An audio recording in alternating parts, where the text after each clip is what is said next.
and all of the Marines that have made this event possible, thank you. This was no small feat to put this event together in short order, and I'm glad there's pull-up bars just outside. The SEALs in the corner out there are very happy about that. I regret to inform you there will not be a PT test after this event because I know you all would crush it. Last night, I had the privilege of joining the Secretary and the Joint Chiefs in honoring 50 Gold Star families at the White House as the President, the First Lady, and our nation honored their loved ones' service and sacrifices. Teammates, it was a quiet and deeply meaningful event that reminded all of us that were lucky enough to be there of the serious and unforgiving nature of the business that we are in, fighting and winning our nation's wars. Leaders, we are living in dynamic and potentially dangerous times. Global risk is on the rise. Our adversaries are no longer aligning, they are aligned. And we must align with equal resolve and unity. Even as we strive for and seek peace, we must be prepared for war. Now, more than ever, it is vital that we hear from our civilian leaders, understand where they're taking the department and the joint force, and today we have the unprecedented opportunity and honor to hear directly from the Secretary of War and our Commander-in-Chief. Together, you and I and our civilian leaders have the honor of leading the finest military in the world, and we must seize every opportunity every day to prepare our joint force for the future. I am deeply humbled to serve with each and every one of you. And now it is my distinct honor to introduce our nation's Secretary of War, the Honorable Pete Hegseth.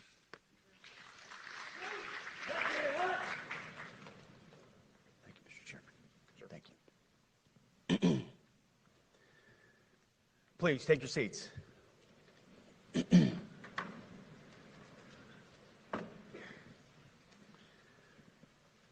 Well, Mr. Chairman, the Joint Chiefs, generals, admirals, commanders, officers, senior enlisted, NCOs, enlisted, and every member of our American military, good morning.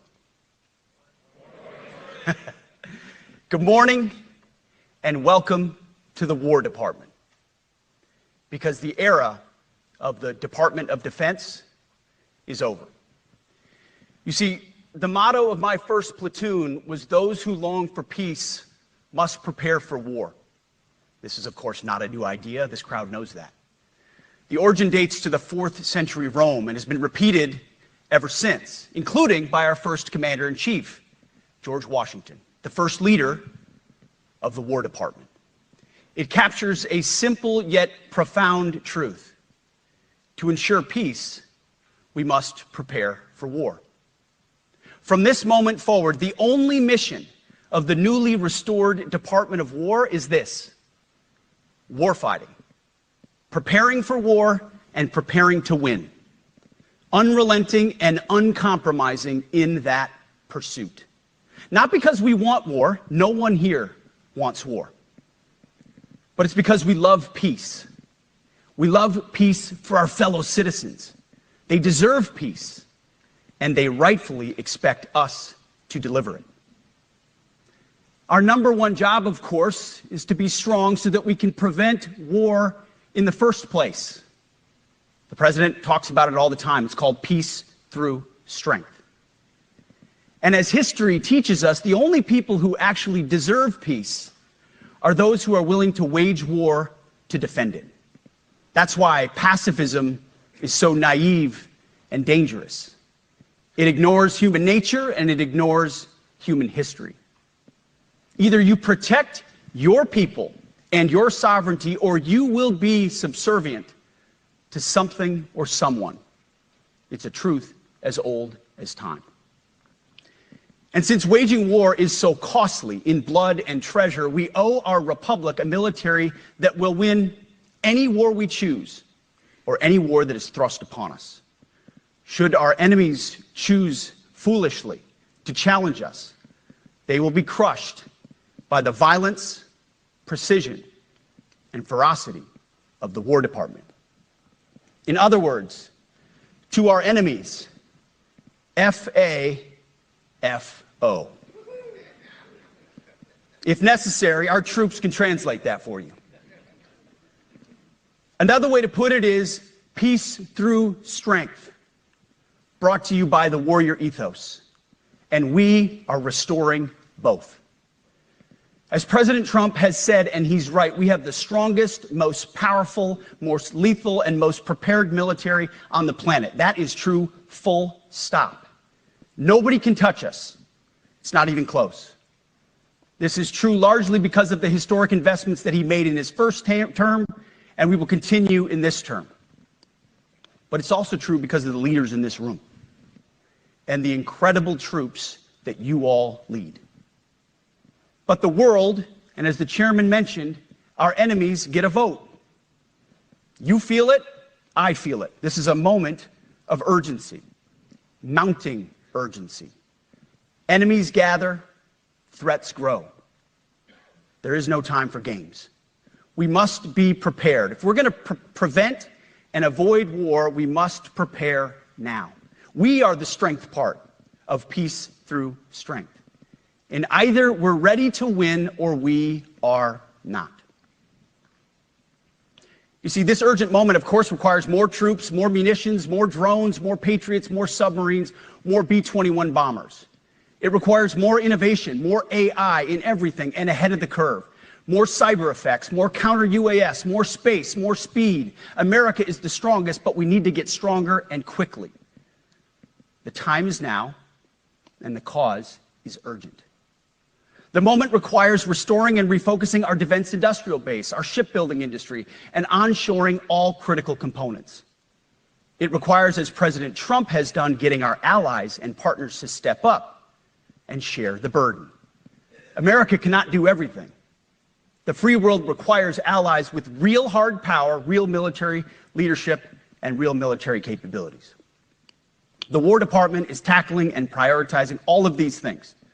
And I'll be giving a speech next month that'll showcase the speed, innovation, and generational acquisition reforms we are undertaking urgently. Likewise, the nature of the threats we face in our hemisphere and in deterring China is another speech for another day, coming soon. This speech today, as I drink my coffee, this speech today is about people, and it's about culture. The topic today is about the nature of ourselves. Because no plan, no program, no reform, no formation will ultimately succeed unless we have the right people and the right culture at the War Department. If I've learned one core lesson in my 8 months in this job, it's that personnel is policy. Personnel is policy. The best way to take care of troops is to give them good leaders committed to the warfighting culture of the department. Not perfect leaders, good leaders. Competent, qualified, professional, agile, aggressive, innovative, risk-taking, apolitical, faithful to their oath and to the Constitution. Eugene Sledge, in his World War II memoir, wrote, quote, "War is brutish, inglorious, and a terrible waste. Combat leaves an indelible mark on those who are forced to endure it. The only redeeming factors are my comrades' incredible bravery and their devotion to each other." In combat, there are thousands of variables, as I learned in Iraq and Afghanistan, and as so many of you did in so many more places. Leaders can only control about 3 of them. You control how well you're trained, mostly how well you're equipped, and the last variable is how well you lead. After that, you're on your own. Our warfighters are entitled to be led by the best and most capable leaders. That is who we need you all to be. Even then, in combat, even if you do everything right, you may still lose people because the enemy always gets a vote. We have a sacred duty to ensure that our warriors are led by the most capable and qualified combat leaders. This is one thing you and I can control, and we owe it to the force to deliver it. For too long, we have simply not done that. The military has been forced by foolish and reckless politicians to focus on the wrong things. In many ways, this speech is about fixing decades of decay. Some of it obvious, some of it hidden. Or as the chairman has put it, we are clearing out the debris, removing the distractions, clearing the way for leaders to be leaders. You might say we're ending the war on warriors. I heard someone wrote a book about that. For too long, we've promoted too many uniformed leaders for the wrong reasons, based on their race, based on gender quotas, based on historic so-called firsts. We've pretended that combat arms and non-combat arms are the same thing. We've weeded out so-called toxic leaders under the guise of double-blind psychology assessments, promoting risk-averse, go-along-to-get-along conformists instead. You name it, the department did it. Foolish and reckless political leaders set the wrong compass heading, and we lost our way.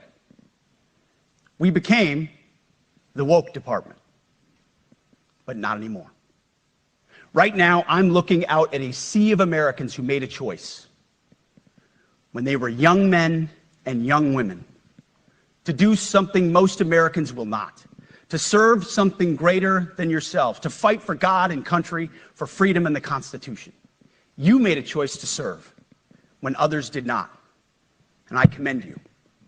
You are truly the best of America. But this does not mean, and this goes for all of us, that our path to this auditorium on this day was a straight line, or that the conditions of the formations we lead are where we want them to be. You love your country, and we love this uniform, which is why we must do better. We just have to be honest. We have to say with our mouths what we see with our eyes, to just tell it like it is in plain English, to point out the obvious things right in front of us. That's what leaders must do. We cannot go another day without directly addressing the plank in our own eye, without addressing the problems in our own commands and in our own formations. This administration has done a great deal from day one to remove the social justice, politically correct, and toxic ideological garbage that had infected our department, to rip out the politics. No more identity months, DEI offices, dudes in dresses. No more climate change worship. No more division, distraction, or gender delusions. No more debris. As I've said before, and will say again, we are done with that shit. I've made it my mission to uproot the obvious distractions that made us less capable and less lethal. That said, the War Department requires the next step. Underneath the woke garbage is a deeper problem, and a more important problem that we are fixing and fixing fast. Common sense is back at the White House, so making the necessary changes is actually pretty straightforward. President Trump expects it. And the litmus test for these changes is pretty simple. Would I want my eldest son, who is 15 years old, eventually joining the types of formations that we are currently wielding?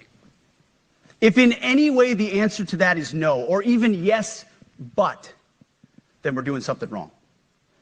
Because my son is no more important than any other American citizen who dons the cloth of our nation.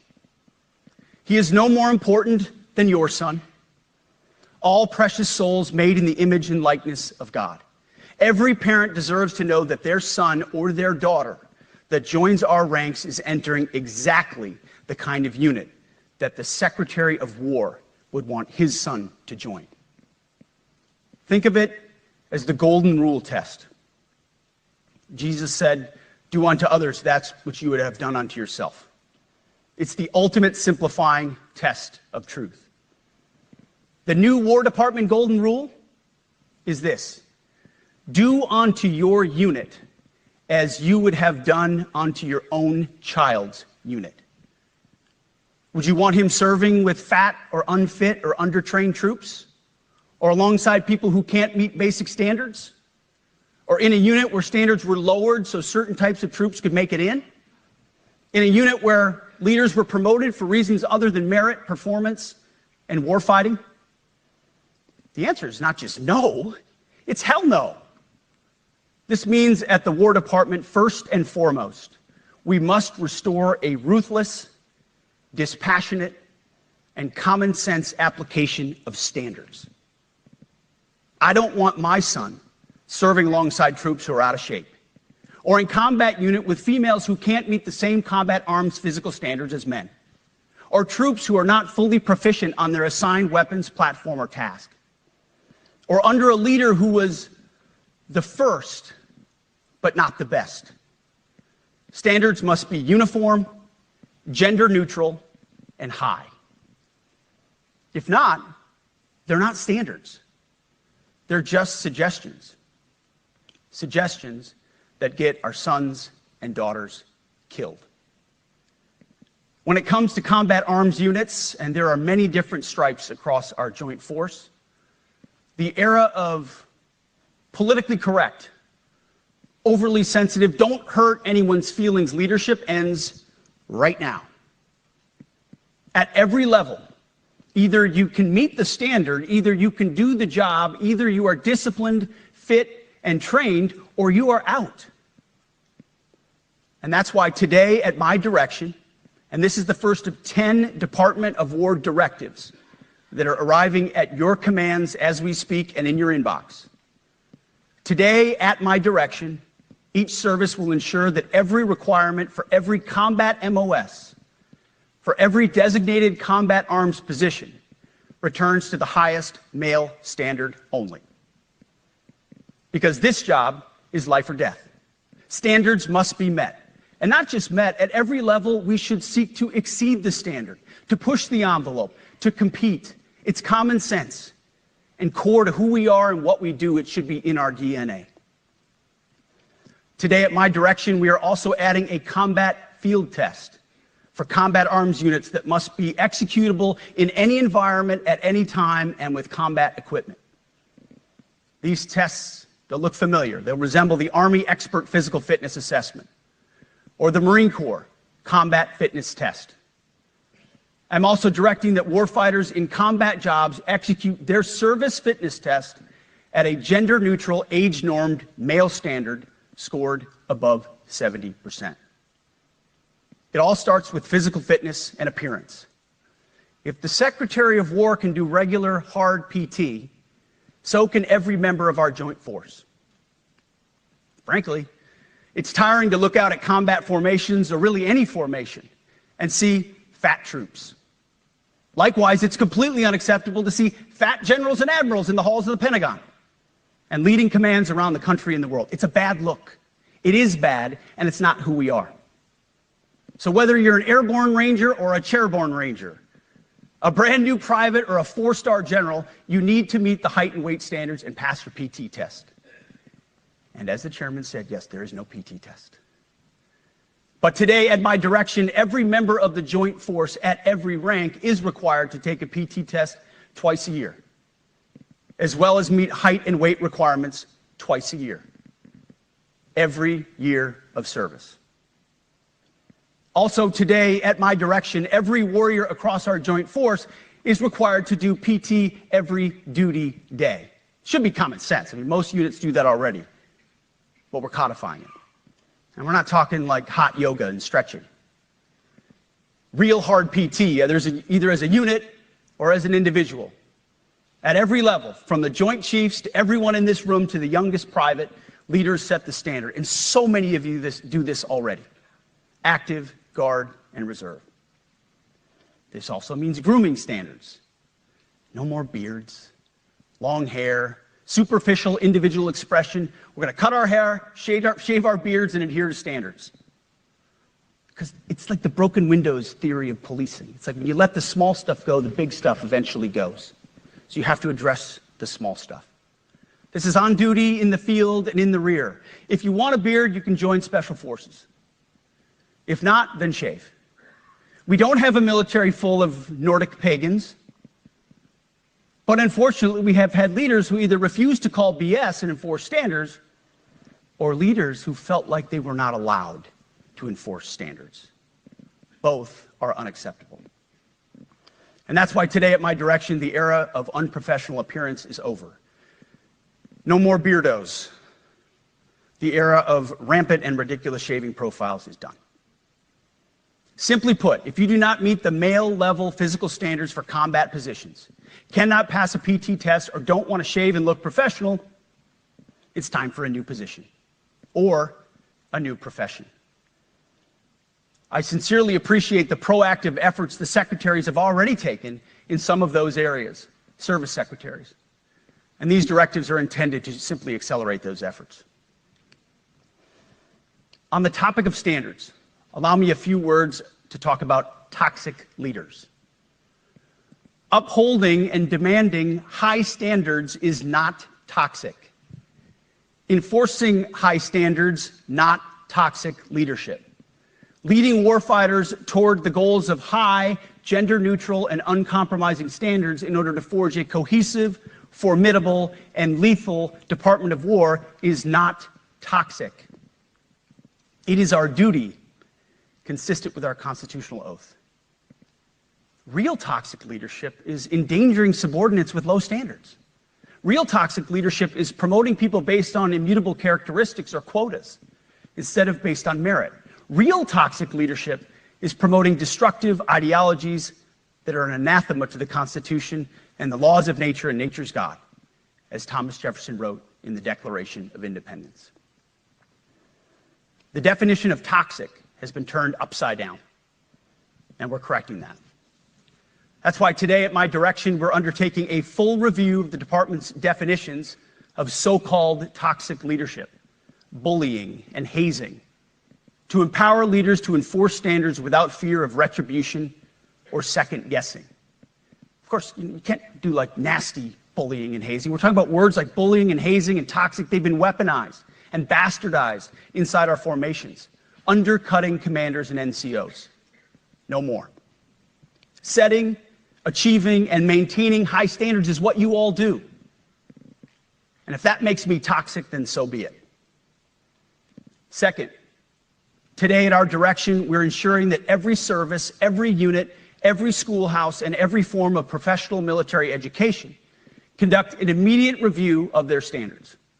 Now, we've done this in many places already, but today it goes across the entire Department of War. Any place where tried and true physical standards were altered, especially since 2015 when combat arms standards were changed to ensure females could qualify, must be returned to their original standard. Other standards have been manipulated to hit racial quotas as well, which is just as unacceptable. This too must end. Merit only. The president talks about it all the time, merit-based. Here are two basic frameworks I urge you to pursue in this process. Standards I call, my staff's heard all about them, the 1990 test and the E6 test. The 1990s test is simple. What were the military standards in 1990? And if they have changed, tell me why. Was it a necessary change based on the evolving landscape of combat? Or was the change due to a softening, weakening, or gender-based pursuit of other priorities? 1990s seems to be as good a place to start as any. And the E6 test. Ask yourself, does what you're doing make the leadership, accountability, and lethality efforts of an E6, or frankly an O3, does it make it easier or more complicated? Does the change empower staff sergeants, petty officers, and tech sergeants to get back to basics? The answer should be a resounding yes. The E6 test, or O3 test, clarifies a lot, and it clarifies quickly.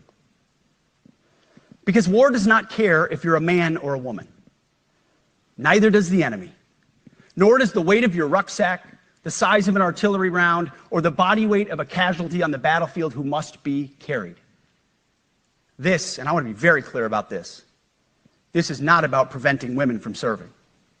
We very much value the impact of female troops. Our female officers and NCOs are the absolute best in the world.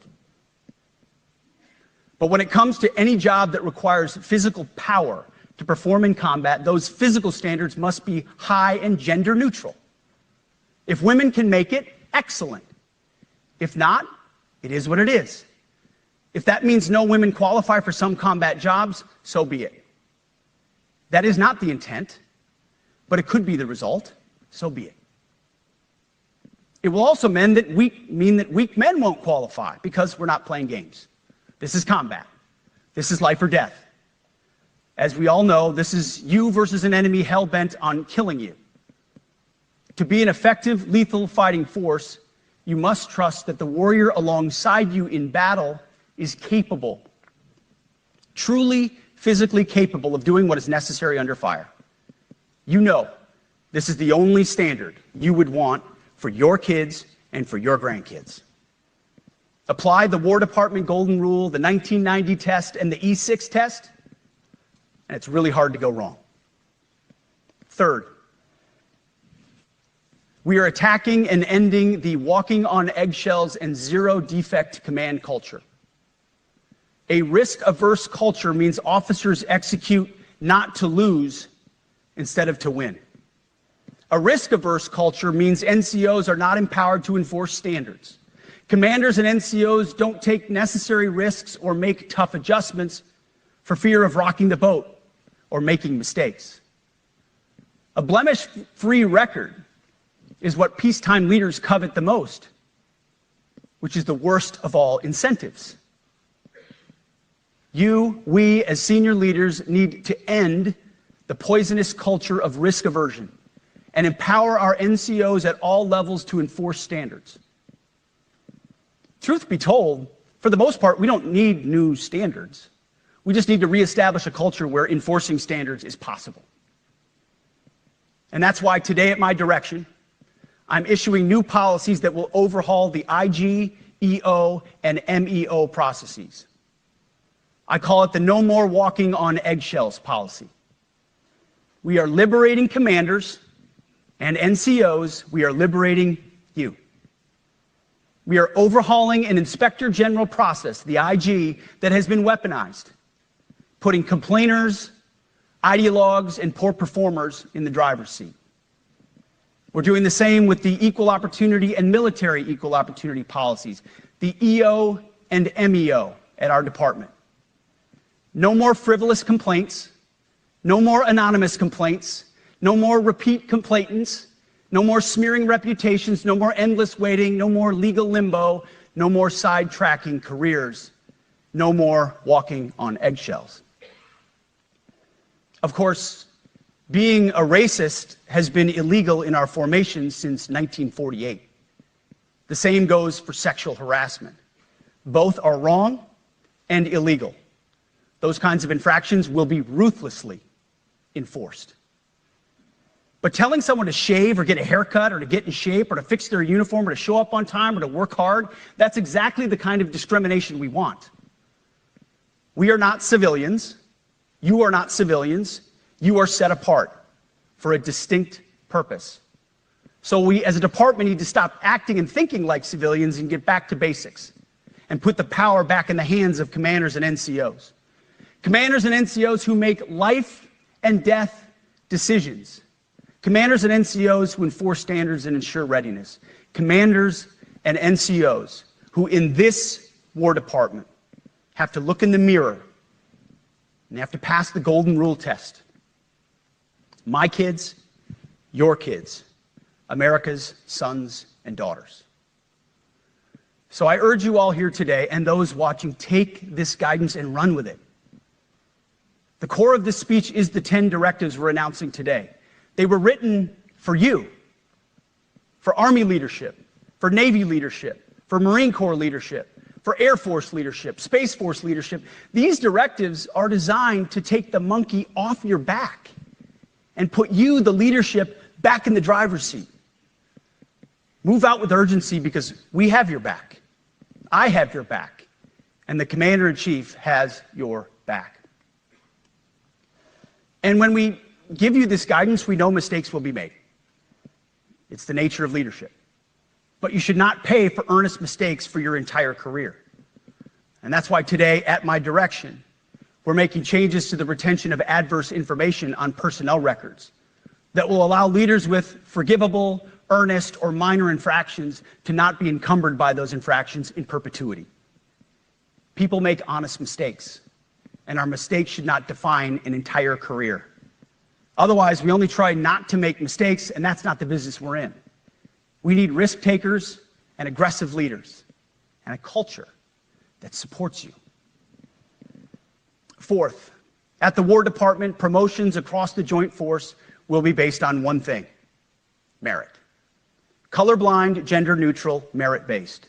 The entire promotion process, including evaluations of warfighting capabilities, is being thoroughly re-examined. We've already done a lot in this area, but more changes are coming soon. We'll promote top-performing officers and NCOs faster and get rid of poor performers more quickly. Evaluations, education, and field exercises will become real evaluations, not box checks, for every one of us at every level. These same reforms happened before World War II as well.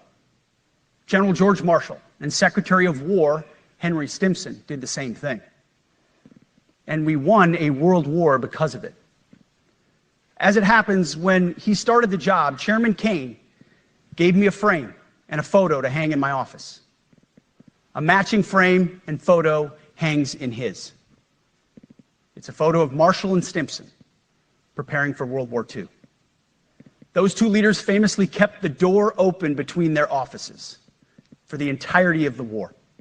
They worked together, civilian and uniform, every single day. Chairman Kane and I do the same. There is no daylight between us. Our doors are always open. Our job together is to ensure our military is led by the very best, ready to answer the nation's call. Fifth, as you have seen, and the media has obsessed over, I have fired a number of senior officers since taking over. The previous chairman, other members of the Joint Chiefs, combatant commanders, and other commanders. The rationale for me has been straightforward. It's nearly impossible to change a culture with the same people who helped create or even benefited from that culture, even if that culture was created by a previous president and previous secretary. My approach has been simple. When in doubt, assess the situation, follow your gut, and if it's the best for the military, make a change.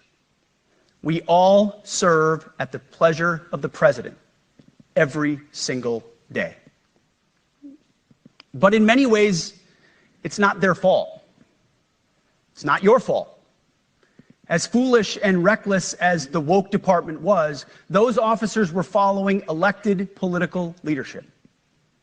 An entire generation of generals and admirals were told that they must parrot the insane fallacy that, quote, our diversity is our strength. Of course, we know our unity is our strength.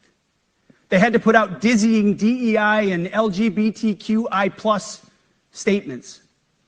They were told females and males are the same thing, or that males who think they're females is totally normal. They were told that we need a green fleet and electric tanks. They were told to kick out Americans who refuse an emergency vaccine. They followed civilian policies set by foolish and reckless political leaders. Our job, my job, has been to determine which leaders simply did what they must to answer the prerogatives of civilian leadership, and which leaders are truly invested in the woke department, and therefore incapable of embracing the War Department and executing new lawful orders. That's it. It's that simple. So for the past 8 months, we've gotten a good look under the hood of our officer corps. We've done our best to thoroughly assess the human terrain. We've had to make trade-offs and some difficult decisions. It's more of an art than a science. We have been and will continue to be judicious, but also expeditious. The new compass heading is clear. Out with the Shirellis, the Mackenzies, and the Millies, and in with the Stockdales, the Schwarzkopfs, and the Pattons. More leadership changes will be made, of that I'm certain. Not because we want to, but because we must. Once again, this is life and death. The sooner we have the right people, the sooner we can advance the right policies. Personnel is policy. But I look out at this group, and I see great Americans. Leaders who have given decades to our great republic, at great sacrifice to yourselves and to your families. But if the words I'm speaking today are making your heart sink, then you should do the honorable thing and resign. We would thank you for your service. But I suspect, I know, the overwhelming majority of you feel the opposite. These words make your hearts full. You love the War Department because you love what you do, the profession of arms. You are hereby liberated to be an apolitical, hard-charging, no-nonsense, constitutional leader that you joined the military to be. We need you locked in on the M, not the D, the E, or the I, not the DEI or the DIE of dime. By that I mean the M, military, of the instruments of national power. We have entire departments across the government dedicated to diplomatic, informational, and economic lines of effort. We do the M. Nobody else does. And our GoFos need to master it in every domain and every scenario. No more distractions, no more political ideologies, no more debris. Now, of course, we're going to disagree at times. We would not be Americans if we didn't. Being a leader in a large organization like ours means having frank conversations and differences of opinion. You will win some arguments, and you will lose some arguments. But when civilian leaders issue lawful orders, we execute. We are professionals in the profession of arms. Our entire constitutional system is predicated upon this understanding. Now, it seems like a small thing, but it's not. This includes as well the behavior of our troops online. To that end, I want to thank and recognize the services for their new proactive social media policies. Use them. Anonymous, online, or keyboard complaining is not worthy of a warrior. It's cowardice masquerading as conscience. Anonymous, unit-level social media pages that trash commanders, demoralize troops, and undermine unit cohesion must not be tolerated. Again, O3s, E6s. Sixth, we must train and we must maintain. Any moment that we are not training on our mission or maintaining our equipment is a moment we are less prepared for preventing or winning the next war. That is why today, at my direction, we are drastically reducing the ridiculous amount of mandatory training that individuals and units must execute. We've already ended the most egregious. Now we're giving you back real time. Less PowerPoint briefings and fewer online courses, more time in the motor pool, and more time on the range. Our job is to make sure you have the money, equipment, weapons, and parts to train and maintain, and then you take it from there. You all know this because it's common sense. The tougher and the higher the standards in our units, the higher the retention rates in those units. Warriors want to be challenged. Troops want to be tested. When you don't train and you don't maintain, you demoralize. And that's when our best people decide to take their talents to the civilian world. The leaders who created the woke department have already driven out too many hard chargers. We reverse that trend right now. There is no world in which high-intensity war exists without pain, agony, and human tragedy. We are in a dangerous line of work. You are in a dangerous line of work. We may lose good people. But let no warrior cry out from the grave, "If only I had been properly trained." We will not lose warfighters because we failed to train or equip them or resource them. Shame on us if we do. Train like your warriors' lives depend on it, because they do. To that point, basic training is being restored to what it should be: scary, tough, and disciplined. We're empowering drill sergeants to instill healthy fear in new recruits, ensuring that future warfighters are forged. Yes, they can shark attack, they can toss bunks, they can swear, and yes, they can put their hands on recruits.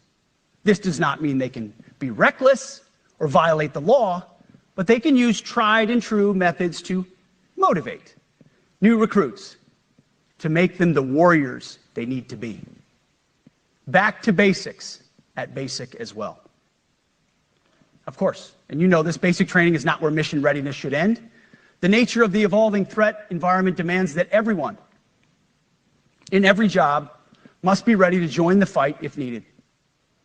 A core credo of the Marine Corps is every Marine a rifleman. It means that everyone, regardless of MOS, is proficient enough to engage an enemy threat at sea, in the air, or in a so-called rear area. We need to ensure that every member of our uniformed military maintains baseline proficiency in basic combat skills, especially because the next war, like the last, will likely not have a rear area.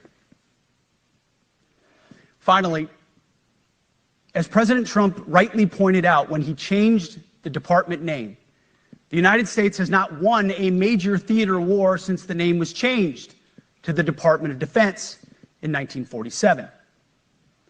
One conflict stands out in stark contrast: the Gulf War. Why?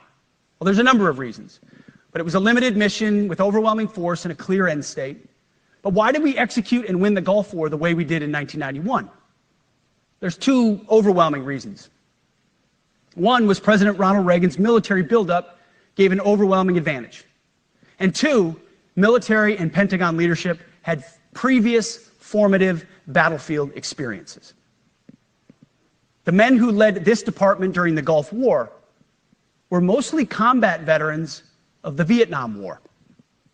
They said never again to mission creep or nebulous end states. The same holds true today.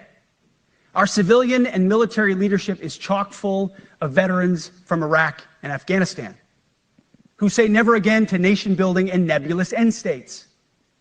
This clear-eyed view, all the way in the White House, combined with President Trump's military buildup, postures us for future victories if, and we will, and when we embrace the War Department. And we must. We are preparing every day. We have to be prepared for war, not for defense. We're training warriors, not defenders. We fight wars to win, not to defend. Defense is something you do all the time. It's inherently reactionary and can lead to overuse, overreach, and mission creep. War is something you do sparingly, on our own terms, and with clear aims. We fight to win. We unleash overwhelming and punishing violence on the enemy. We also don't fight with stupid rules of engagement. We untie the hands of our warfighters to intimidate, demoralize, hunt, and kill the enemies of our country. No more politically correct and overbearing rules of engagement. Just common sense, maximum lethality, and authority for warfighters. That's all I ever wanted as a platoon leader. And it's all my E6 squad leaders ever wanted, back to that E6 rule. We let our leaders fight their formations, and then we have their back. It's very simple, yet incredibly powerful. A few months ago, I was at the White House when President Trump announced his Liberation Day for America's trade policy. It was a landmark day. Well, today is another Liberation Day. The liberation of America's warriors, in name, in deed, and in authorities. You kill people and break things for a living. You are not politically correct and don't necessarily belong always in polite society. We are not an army of one. We are a joint force of millions of selfless Americans. We are warriors. We are purpose-built, not for fair weather, blue skies, or calm seas. We were built to load up in the back of helicopters, 5 tons, or Zodiacs, in the dead of night, in fair weather or foul, to go to dangerous places, to find those who would do our nation harm, and deliver justice on behalf of the American people in close and brutal combat if necessary. You are different. We fight not because we hate what's in front of us. We fight because we love what's behind us. You see, the Ivy League faculty lounges will never understand us, and that's okay, because they could never do what you do. The media will mischaracterize us, and that's okay, because deep down they know the reason they can do what they do is you. In this profession, you feel comfortable inside the violence so that our citizens can live peacefully. Lethality is our calling card, and victory our only acceptable end state. In closing, a few weeks ago, at our monthly Pentagon Christian prayer service, I recited a commander's prayer. It's a simple yet meaningful prayer for wisdom for commanders and leaders. I encourage you to look it up if you've never seen it. But the prayer, it ends like this. And most of all, Lord, please keep my soldiers safe. Lead them, guide them, protect them, watch over them. And as you gave all of yourself for me, help me give all of myself for them. And amen. I have prayed this prayer many times since I've had the privilege of being your secretary. And I will continue to pray this prayer for each of you as you command and lead our nation's finest. Go forth and do good things, hard things. President Trump has your back, and so do I. And you'll hear from him shortly. Move out and draw fire, because we are the War Department. Godspeed. Room, attention.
ensuring that our warfighters have everything they need. His compass is clear. He's easy to follow because you know he has our back. I was thinking backstage, the man who was the commander-in-chief when the War Department was created was George Washington. The man who was president when the War Department was reestablished is President Trump. And when he found out about this gathering of senior leaders, he said, I would be honored to come in order to address and thank the incredible Americans who defend our nation. He has a heart full of gratitude and love for what you do, and we get a chance to see it every day. And I'm honored that this morning you all firsthand get to see it as well. So ladies and gentlemen, join me in welcoming the 45th and 47th President of the United States, our Commander-in-Chief, Donald J. Trump.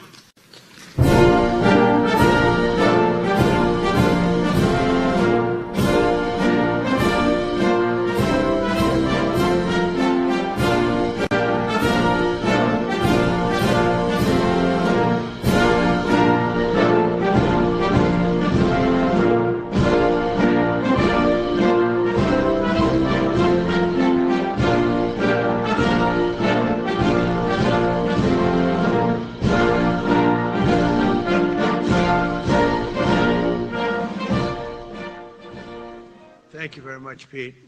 Great job you're doing, too. Fantastic job. I've never walked into a room so silent before. This is very... Oh, don't laugh. Don't laugh. You're not allowed to do that. You know what? Just have a good time. And if you want to applaud, you applaud. And if you want to do anything you want, you can do anything you want. And if you don't like what I'm saying, you can leave the room. Of course, there goes your rank. There goes your future. But you just feel nice and loose, okay, because we're all on the same team. And I was told that, sir, you won't hear a murmur in the room. I said, we got to loosen these guys up a little bit. So you just have a good time. But I want to thank Secretary Hegseth and General Kane General Raisin Cane for a reason, they call him that.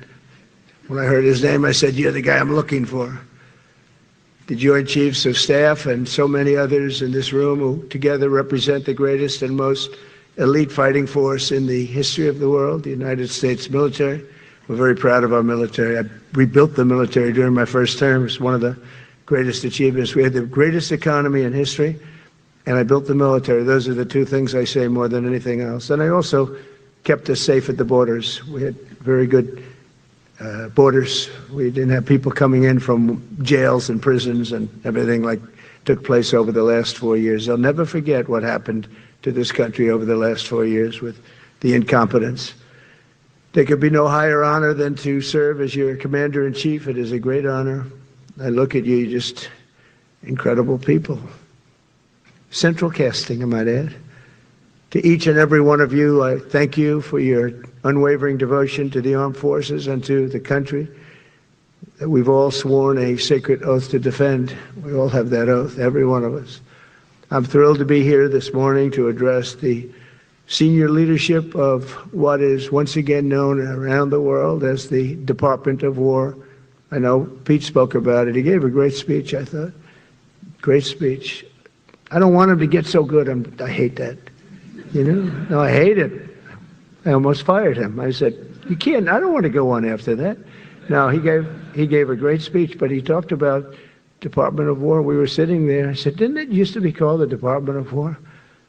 And he goes, yes, sir. They changed it like in the early 50s. So we won the First World War. We won the Second World War. We won everything in between and everything before that. We only won. And then we went, in a way, woke. That was probably the first sign of wokeness. And we changed it to defense instead of war. And I said, what do you think? How do you think if we changed it back? Would that be a nice idea? And Pete loved it immediately. Some people thought about it. You know, they gave it a little thought. But in the end, we did it. And I have to be honest, it's so popular.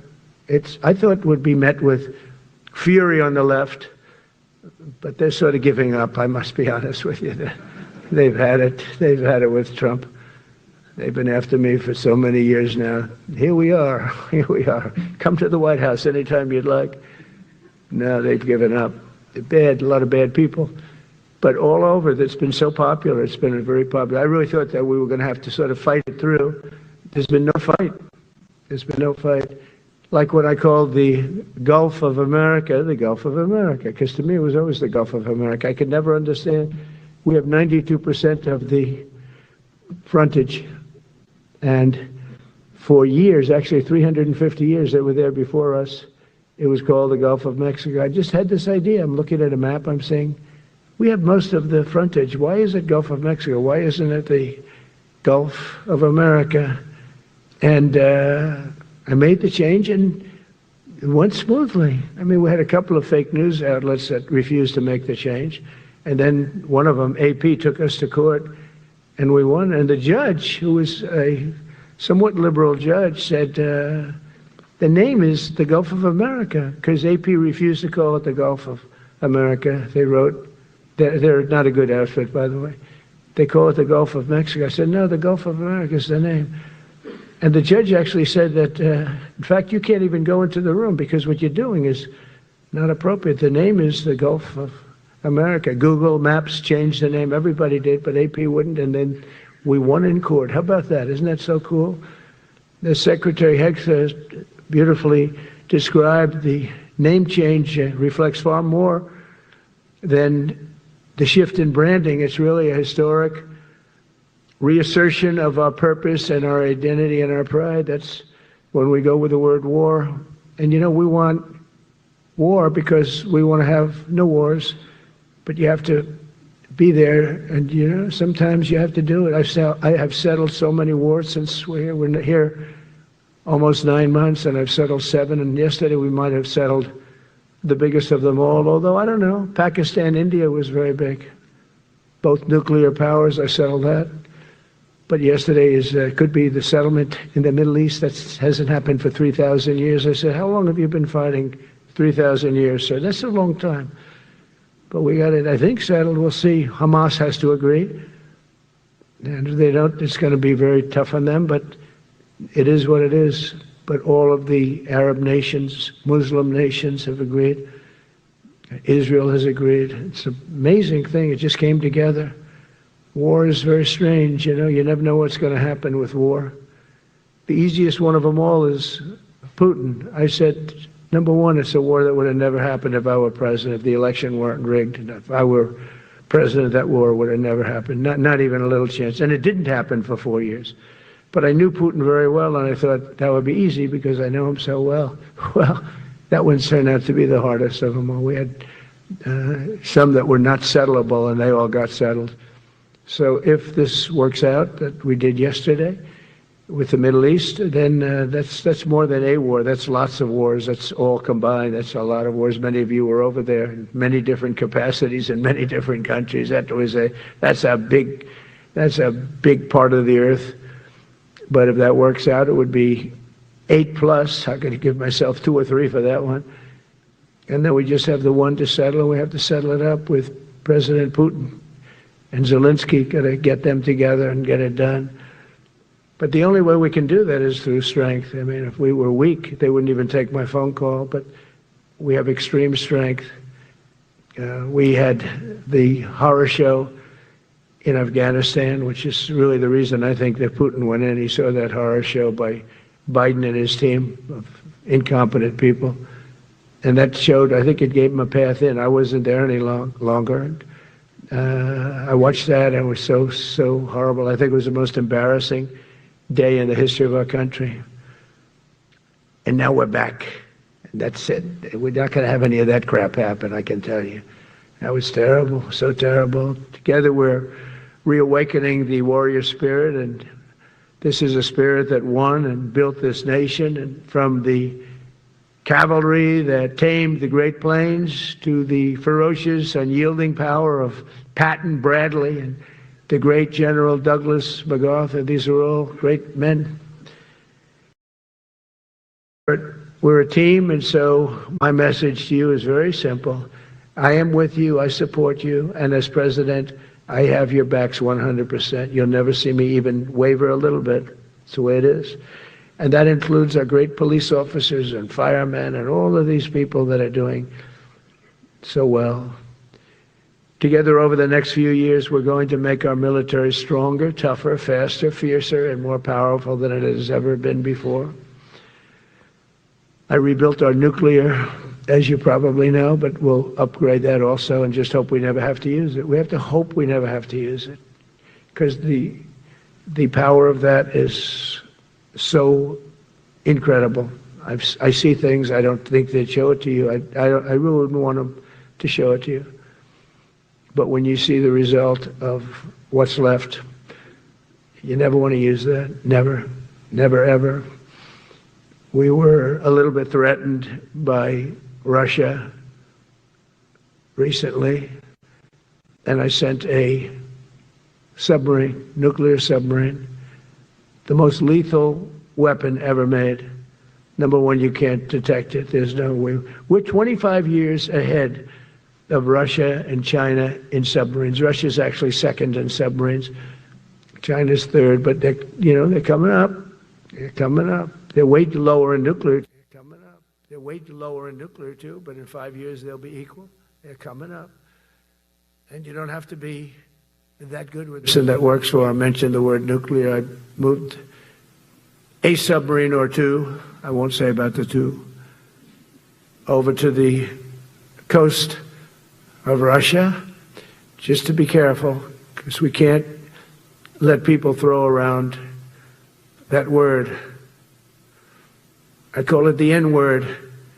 There are 2 N-words, and you can't use either of them. You can't use either of them. And frankly, if it does get to use, we have more than anybody else. We have better, we have newer, but it's something we don't ever want to even have to think about. But when somebody mentions it, that submarine started immediately thereafter. And it's just lurking, but I'm sure we're not going to have to use it. But it's an amazing, it's undetectable, totally. Ours is, theirs isn't. Theirs are totally detectable. We can detect them easily. We go right to the spot. But we have genius apparatus that doesn't allow detection. It doesn't allow detection at all by anybody above water or below water. It's incredible. We're way ahead of everybody in that and other things. As a result of the exciting renewal of the spirit of our armed forces, and that's what it is. It's really reaching that spirit, unprecedented heights. Over the past 8 months, new enlistments, I'm so proud of this, have surged to record highs, the highest we've ever had. And we used to have recruiting shortages. If you remember, about a year and a half ago, I was at the beginning stage of a campaign, and things came out that you couldn't get people to join the armed forces. And by the way, the police also. Fire department. I always put the fire department in because they're great. They're great. And I got 95% of their vote, too. That helps. When you get 95% of their vote, you always have to mention them. But they're great. And they're brave in our inner cities, which we're going to be talking about, because it's a big part of war now. It's a big part of war. But the firemen go up in ladders, and you have people shooting at them while they're up in ladders. I don't even know if anybody heard that. And I said, don't talk about it much, but I think you have to. Our firemen are incredible. They're up in one of these ladders that goes way up to the sky, rescuing people, and you have animals shooting at them, shooting bullets at firemen that are way up in death territory. You fall off that ladder, it's over. It's over. They don't even have to inspect you when you hit the ground. And you have people shooting bullets at them in some of these inner cities. We're not going to let that happen. So I always mention the firemen because that's actually a big problem we have. They are unbelievable. Like you, they're unbelievable people.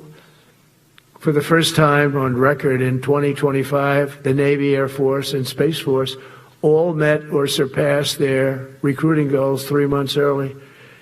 That never happened before. And the Army did even better. Congratulations, Army. They met everything. And these were the highest standards because we're making it larger. So these were much higher standards than you had 4 years ago, 3 years ago, during the sleepy Joe Biden era. And the Army did it 4 months early. And you remember, a year and a half ago, they said the big stories that we're way behind with the Army, Air Force, the Navy, the Marines. We're way behind, Coast Guard. And even Space Force. I love Space Force because that was my creation. You know, when you create something, I love it. And the people we put in there were good. I got that right. We put in great people initially, and we've really dominated. We really dominate in that sphere now. We're way behind China and Russia, and now we dominate. Space Force turned out to be a very important thing. I said from the beginning, you know, when Biden came into office, he wanted to terminate it. He said, and this thing called Space Force, so we could get rid of that. And he got hammered by the people in this room for even suggesting it, because it's very important, one of the most important. And as time goes by, it'll get more and more important. But we're now at 106% of our recruiting targets for the year, and that's the best in far more than a generation. And for the Marines, morale is so strong that the Marine Corps will meet its 2026 retention targets before the end of October, which never happens. And that's the earliest it's ever happened in the history of our country. And it makes you feel good, you know. I felt guilty. I'd go make a speech in front of never people like you. You are the leaders. But people, soldiers. And I felt embarrassed because there'd be stories about, you know, we couldn't fill up our Army, Navy, Air Force. We couldn't fill them up. And it was headlines. It was during Biden's 4 years. The auto pen. I call him the auto pen. It's, how would you like to have your thing signed by an auto pen? You know, when I have a general and I have to sign for a general because we have beautiful paper, the gorgeous paper, I said, throw a little more gold on it. They deserve it. I want the A paper, not the D paper. We used to sign a piece of garbage. I said, this man's going to be a general, right? Yeah. I don't want to use this. I want to use the big, beautiful, firm paper. I want to use the real gold writing when you talk about the position, and they're beautiful. And, but how would you like to have that where some kid sitting in the back office is having it signed with an auto pen? I thought about it, and I thought about you people first, admirals, generals. I said, somebody works his whole life. He gets into maybe the academies or wherever, but however you got there, and you go through years of work, and now you become an admiral or a general or whatever. And when you do, the President of the United States signs your commission, as you know, and that commission is beautifully displayed. And I sign it. Actually, I love my signature. I really do. Everyone loves my signature. But I signed it very proudly, and I always think to myself, how can you have an auto pen sign this? It's just so disrespectful. To me, it's just totally disrespectful. And it turned out that almost everything he did was signed by auto pen, except for when he gave his son, Hunter, pardon. He signed that one. And that's actually the worst signature I've ever seen. That was the bad. The auto pen looks much better. But as leaders, our commitment to every patriot who put on the uniform is to ensure that American military remains the most lethal and dominant on the planet, not merely for a few years, but for the decades, be so strong that no nation will dare challenge us, so powerful that no enemy will dare threaten us, and so capable that no adversary can even think about beating us. And we've had it recently. I had India and Pakistan were going at it, and I called them both. And in this case, I used trade. I'm not going to trade with you. You start two nuclear nations, big nuclear. And no, you cannot do that. I said, yes, I can. You go into this freaking war that I'm hearing about. You know, actually, they just shot down 7 planes. 7 planes, it was starting. There's a lot of bad blood. And I said, you do this, there's not going to be any trade. And I stopped the war. It was raging for 4 days, but that was just the beginning. And we stopped it. It was a great thing. And the Prime Minister of Pakistan was here, along with the Field Marshal, who's a very important guy in Pakistan, and he was here 3 days ago. And I didn't even realize it as beautiful as he said it, but he said that to a group of people that were with us, 2 generals, but a group, he said, this man saved millions of lives because he saved the war from going on, and that war was going to get very bad, very, very bad. President Trump saved millions and millions of lives. That was a bad war. And I was very honored. I loved the way he said it. Susie Wiles was there. She said that was the most beautiful thing. But we saved a lot of them. We saved a lot of them. Even in Africa, we saved the Congo with Rwanda. They've been fighting for 31 years, 10 million people dead. I got that one done. And very proud of it. So if this works out, we'll have 8 in 8 months. That's pretty good. Nobody's ever done that. Will you get the Nobel Prize? Absolutely not. They'll give it to some guy that didn't do a damn thing. They'll give it to a guy that wrote a book about the mind of Donald Trump and what it took to solve the wars. And he'll get the Nobel Prize will go to a writer. No, but well, let's see what happens. But it's be a big insult to our country. I will tell you that. I don't want it. I want the country to get it. It should get it because there's never been anything like it. Think of it. So if this happens, I think it will. I don't say that lightly because I know more about deals than anybody. This is what my whole life was based on. And they can change, and this can certainly change. But we have just about everybody. We have one signature that we need, and that signature will pay in hell if they don't sign. I hope they sign for their own good and we create something really great. But to have done 8 of them is just like such an honor. And then we have Putin and Zelensky. The easiest one of them all. I said, that one I'll get done. I thought that was going to be first. The others were much harder, some of them. Azerbaijan this was going on for 36 years.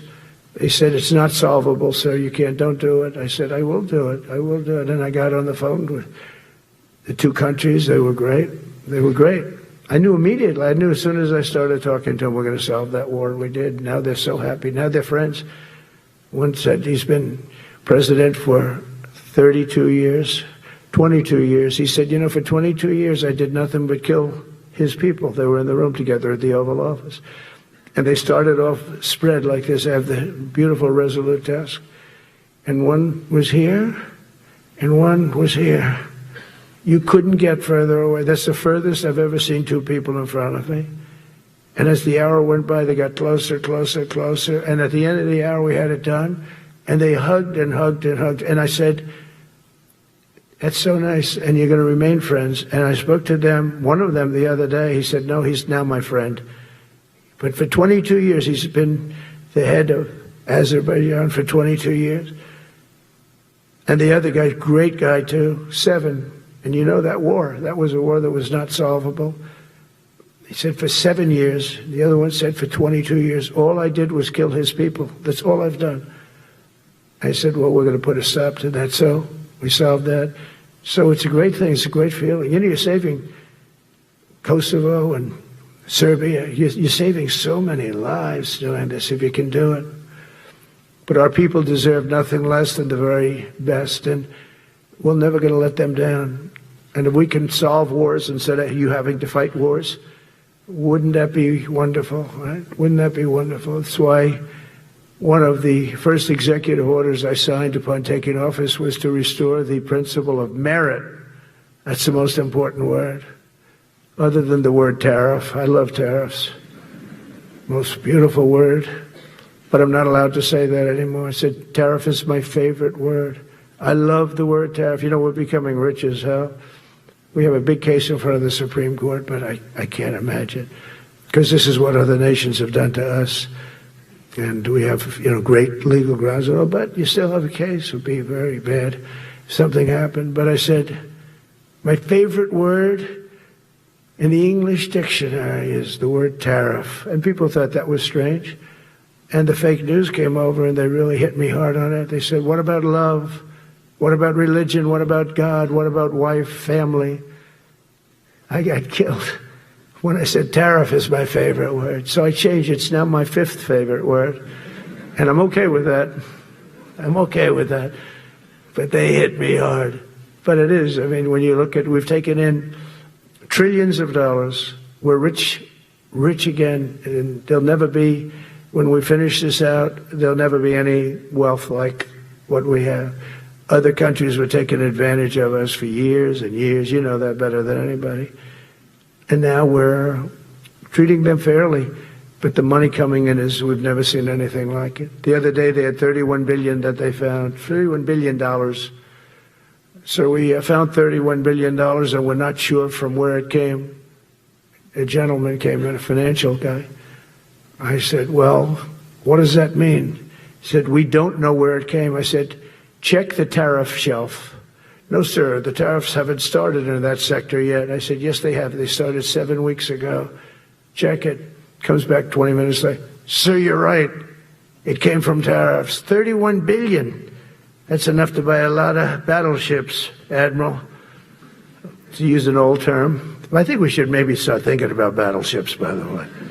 You know, we have a Secretary of the Navy. He came to me because I look at the Iowa out in California, and I look at different ships and the old pictures. I used to watch Victory at Sea. I love Victory at Sea. Look at these admirals. It's got to be your all-time in black and white. And I look at those ships. They came with the destroyers alongside of them, and man, nothing was going to stop. They were 20 deep, and they were in a straight line, and there was nothing going to stop them. And we actually talk about, you know, those ships. Some people would say, no, that's old technology. I don't know. I don't think it's old technology when you look at those guns. But it's something we're actually considering, the concept of battleship. Nice 6-inch sides, solid steel, not aluminum. Aluminum that melts if it looks at a missile coming at it. Starts melting as the missile's about 2 miles away. Now, those ships, they don't make them that way anymore. But you look at it, and your secretary likes it, and I'm sort of open to it. And bullets are a lot less expensive than missiles. A lot of reasons. I should take a vote, but I'm afraid to take that vote because I may get voted out on that one. But I tell you, it's something we're seriously considering. There were powers. There were big powers. They were just about as mean and scary as you could be. And so we're looking at that. One of the biggest cases that we won was the decision of the United States Supreme Court to allow us to proceed on the word merit. So those two words are right up there. So this is, I would say, the opposite, if you ask for a definition, the opposite of political correctness. We went through political correct, where you had to have people that were totally unfit to be doing what you're doing for many reasons. I won't get into them. But for many reasons, they were unfit. Now, it's all based on merit. That was such an unbelievable decision. I didn't expect we were going to win that one. We went in. We said we need it. We went in for colleges, where kids with a C average are getting into the best colleges, and the kids with A averages won't get in. And kids with the highest boards and the highest marks or the best marks couldn't get into the best schools. And people that had not good boards and not very good marks, okay, but nothing special, they were getting into our best colleges. I said, this is just crazy. You can't run a country like this. And it was lingering for years, and it got to the Supreme Court, and we won that decision. Merit, everything's based on merit. You're all based on merit. We're not going to have somebody taking your place for political reasons because they are politically correct, and you're not. We take the people that are going to do the best job. That's all. It's very simple. And that's the way our country was built. We were built on merit. We got away from it for a long time. And everyone understands it. And it was done. It was approved. I give great credit to the Supreme Court because I thought they had tremendous courage. I didn't think they'd do that. That was tremendous. I give them maybe for that decision almost more than anything, because it's a hard decision to make. It's really hard. The apparatus of our country was not set up for merit. It was set up for political correctness. And you can never be great if you're going to do that. And we're going to be greater than we ever were before. We're bringing back a focus on fitness, ability, character, and strength. And that's because the purposes of American military is not to protect anyone's feelings. It's to protect our republic. And it's the republic that we dearly love. It's to protect our country. We will not be politically correct when it comes to defending American freedom. And we will be a fighting and winning machine. We want to fight. We want to win. And we want to fight as little as possible. You have to count on people like me to keep you out of wars, because we don't want to go into wars. Many of the wars that I just told you about, we could have entered those wars and settled them in a different way, lose a lot of our troops. And we could have settled them, I guess, differently. Maybe not, actually. Actually, you might not have been able to settle them. We just would have been in the middle of a lot of firepower. But when we do need it, you're going to be so ready. And you know it.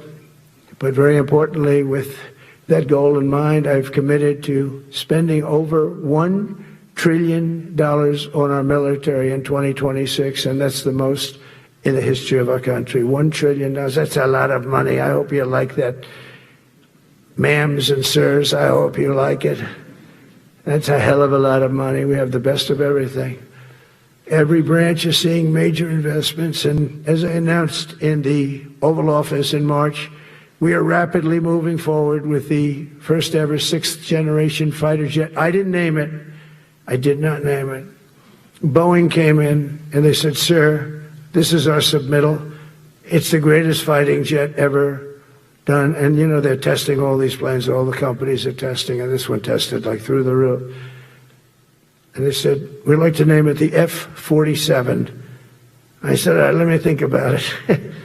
Then after thinking for about 2 seconds, I said, okay. You know what that means, 47, I'm 47. So I'm 45, 46, and 47, if you think about it.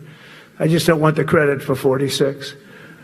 I don't want to have their open borders and people coming in from all over the world, including jails and mental institutes. I don't want that on my record, but I like having it. We're investing tens of billions of dollars in modernizing our nuclear deterrence capabilities like never before. And we've begun construction on what we call the Golden Dome missile defense shield. It'll be the most sophisticated in the world. You watched it do well until they had some problems at the end with a little bit of a lack of ammunition, defensive ammunition, but they've got that taken care of. But I tell you, it's what we're doing is so good, and we deserve it. You know, we help other countries with it. We don't have it ourselves. And Canada called me a couple of weeks ago. They want to be part of it. To which I said, well, why don't you just join our country? You become 51, become the 51st state, and you get it for free. So I don't know if that made a big impact, but it does make a lot of sense. It actually makes, because they're having a hard time up there in Canada now, because as you know, with tariffs, everyone's coming into our country. We have more investment than we've ever had before, $17 trillion coming in. As an example, in 4 years, Biden didn't have $1 trillion. We have 17 trillion more than that in 8 months coming in. And they're coming in from Canada, Mexico, from Europe, from all over. AI, auto plants. Everybody's coming back to the United States.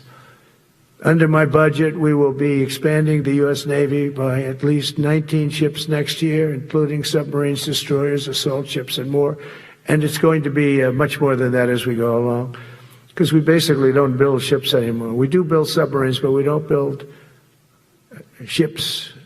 Do you know in the Second World War, they were freighters and different types, but we were doing a ship a day, and now we don't do ships.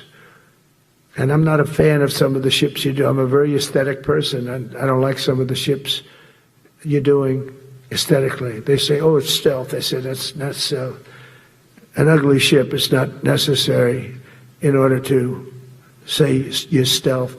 By the way, the B-2 bombers were incredible. That is stealth. They went into that. I was with General Cain and Pete were in the, we call it the war room, but we're watching them go in, and they were totally untouched. They were not seen. They were literally not seen. They dropped their bombs. They hit, every single one of them hit its target. It was total obliteration. CNN, when we came back, fake news CNN, oh, their camera just went off. You know, their camera, every time I mention them, they turn the camera off because it's never good. They said, this is a problem. But I don't blame them. You're better off keeping it off. But they have some scammer reporter who started saying, without any knowledge, that he may not have hit the targets as well as they thought. It may not have been obliteration. He did hit the targets, and they got to give us a little credit, right? It was obliteration, it turned out. The Atomic Energy Commission said it was obliteration. They had, not only did they hit the target, they had these chutes. And think of this here. Way up in the sky, there was no moon. It was dead dark. You couldn't see a thing. You couldn't see them. But they had, I guess, a beam going right into these chutes. Every single one of those bombs went right down those chutes into a granite mountain. I think it's the last time they're going to build air chutes. They had these air chutes that were nice, beautiful. They were meant for us. But it was total obliteration. And now they give us credit for that. But these people were phenomenal. I tell you, for the Air Force people here, you can be very proud. That B-2, we just ordered a lot of new ones and updated ones, but I'd take the other ones. Let me tell you, they couldn't have worked any better. So they flew for 37 hours total, back and forth, no stops, no nothing. We had 52 tankers loading them up. And that's a job I wouldn't necessarily want too much, flying a tanker, loaded up with hundreds of thousands of gallons of fuel. I don't know if I'd do that job, General. I asked the question, what happens if it gets hit? Sir, you don't want to know about that, right? I don't want to know about that. But those guys, they just hear us. They're incredible. I had them all to the Oval Office. We had the B-2 pilots and a lot of the people, even the people that took care of them, the maintenance people, just as important. We had them all to the White House, gave them a big party on the lawn, brought some of them into the Oval Office. But on top of all this, we'll deliver a hard-earned pay raise of 3.8% to every soldier, sailor, airman, Coast Guardsman, Space Guardman, and Marine, something you weren't getting from the past administration. They did not do with respect. They're Democrats. They never do. Not only are we rebuilding our great strength, but for the first time in years, my administration is actually using that strength to defend the core and vital interests of America. And very simply, we are putting America first. And I have since I've been elected. I've always put America first. It's sort of simple, you know, when you think. My campaign was run on common sense, and we did great. We got the highest number. Districts, they have it broken up, 2,500 versus 525. We won every swing state. We won the popular vote. We won everything. We won everything. You have to take a look at the map. It's almost entirely red, except there's a little blue line on each coast, and I think that's going to disappear too. We did really great, and part of it is because of our success with the military, the rebuilding of the military, the vote that I got from the military, and the vicious people, that we have to fight, just like you have to fight vicious people. Mine are a different kind of vicious, but they spread all these horrible, they made up statements and said what I said about everything, but even about the military. But fortunately, the military didn't believe it. It's hard. They make up a statement and they said, you say it. We had 25 people that said he never said that. 25. We had 25 affidavits. And they said, well, we're going with it anyway. These sleazebags. And that's why the press is really losing all power, because people aren't believing it. We need an honest press. We need borders. We need borders. We need an honest press. We need fair elections. I mean, those three things. And we don't have an honest press. We have a really corrupt press. But we fight through the corrupt press. And the people understand you have to do this stuff a lot. You have to go on television a lot, because you can't get a fair shake if you're going to rely on somebody else. They don't understand. They've destroyed the image of media. Now is at the lowest point it's ever been. It's lower than Congress. Can you believe that? It's something. But together with many of you in the room, we've brought back the fundamental principle that defending the homeland is the military's first and most important priority. That's what it is. Only in recent decades did politicians somehow come to believe that our job is to police the far reaches of Kenya and Somalia, while America is under invasion from within. We're under invasion from within. No different than a foreign enemy, but more difficult in many ways because they don't wear uniforms. At least when they're wearing a uniform, you can take them out. These people don't have uniforms. But we are under invasion from within. We're stopping it very quickly. After spending trillions of dollars defending the borders of foreign countries, with your help, we're defending the borders of our country from now on. We're not going to let this happen. Biden let people come in from prisons, mental institutions, drug dealers, murderers. We had 11,488 murders allowed into our country by this guy who had no clue. He had no clue. He shouldn't have been there in the first place, but he had no clue. The people that ran the office, the White House, were people that surrounded him, radical left lunatics that are brilliant people, and they allowed people from all over the world, from the Congo. They opened up prisons in the Congo. They came into our country totally unmatched, unvetted, unchecked. And from all over South America, not just South America. You think South America, no, but from all over. A lot came in from Venezuela. Venezuela emptied its prison population into our country. That's why they have Tren de Aragua, one of the worst gangs ever. But we took care of them. We took good, strong care of them. And I just want to thank the National Guard in Washington, D.C. It's embarrassing to say this. Now I can say it because we solved it, but Washington, D.C. was the most unsafe, most dangerous city in the United States of America, and to a large extent beyond. And beyond that, you go to Afghanistan, they didn't have anything like that. You go to countries that you would think there's problems, they didn't have that. And now Washington, D.C., after 12 days of serious intensity, we took out 1,700 career criminals. If you have 5 career criminals, they can make your numbers look very bad because they'll commit many crimes a day.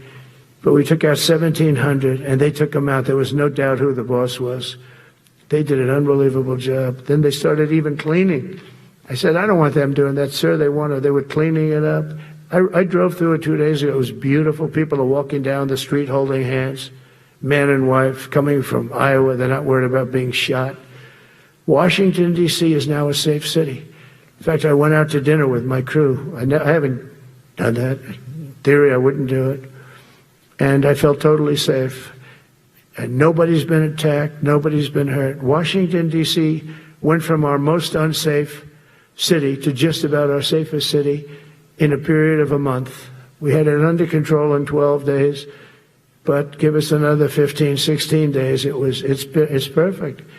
And people other than politicians that look bad, they think, the Democrats run most of the cities that are in bad shape. We have many cities in great shape too, by the way. I want you to know that. But it seems that the ones that are run by the radical left Democrats, what they've done to San Francisco, Chicago, New York, Los Angeles, they're very unsafe places. And we're going to straighten them out one by one. And this is going to be a major part for some of the people in this room. That's a war, too. It's a war from within. Controlling the physical territory of our border is essential to national security. We can't let these people in. We had no people enter in the last 4 months. Zero. Even I can't believe that. We had millions coming in, pouring in. 25 million all told. And of those 25 million, many of them should never be in our country. They would take their worst people and their people from prisons and jail, and they'd put them in a caravan and they'd walk up. CNN was interviewing one person. Oh, why are you coming? I want freedom. Good. Were you in jail? Yes. For what? Murder. I said, you had to see this anchor, a young woman. She's like, I couldn't believe. She'll probably lose her job. But because the left doesn't want to hear that. But we're running it based on common sense and based on love of our country. But I want to salute every service member who has helped us carry out this critical mission. It's really a very important mission. And I told Pete, we should use some of these dangerous cities as training grounds for our military, National Guard, but military. Because we're going into Chicago very soon. That's a big city with an incompetent governor, stupid governor, stupid. They threw him out of his family business. He was so stupid. I know the family. He becomes governor. He's got money. Not money that he made, but he ran for governor, he won, and now he criticizes us all the time. And last week they had 11 people murdered, 44 people shot. The week before that they had 5 people murdered, 28 people shot. Every weekend they lose 5, 6. If they lose 5, they're considering it a great week. They shouldn't lose any. You shouldn't lose any. This is civilization. And he's always up there saying, we're in very good shape. We don't need the military. No, they need the military desperately. How about Portland? Portland, Oregon, where it looks like a war zone. And I get a call from the liberal governor. Sir, please don't come in. We don't need you. I said, well, unless they're playing false tapes, this looked like World War II. Your place is burning down. I mean, you must be kidding. Sir, we have it under control. I said, you don't have it under control, Governor, but I'll check it, and I'll call you back. I called her back. I said, this place is a nightmare. It's certainly not the biggest, but it's one of the worst. It's brutal. They go after our ICE people, who are great patriots and tough job too, but they love it. They love it because they're cleaning up our country. And so you look at some of the things where they took over parts of Seattle. They actually took over a big percentage of Seattle. Think of that. You remember that. That was a while ago.